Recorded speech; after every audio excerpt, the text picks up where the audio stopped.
Vă salut! Acum vă vom prezenta cum echilibrăm o roată de punte dublă, o roată mare.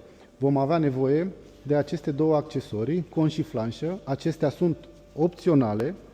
Le vom monta pe axul aparatului. Montăm flanșa prima dată. Și în continuare punem roata.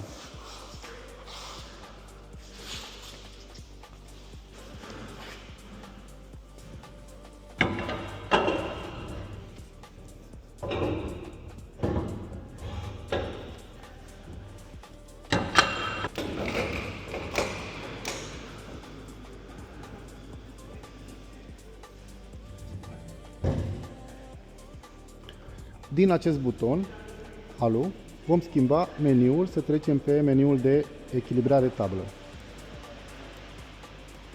După cum vedeți, plumb exterior bătut. Cu ajutorul riglei preluăm dimensiunile, 7,3, roata pe 16 și lăsăm capacul.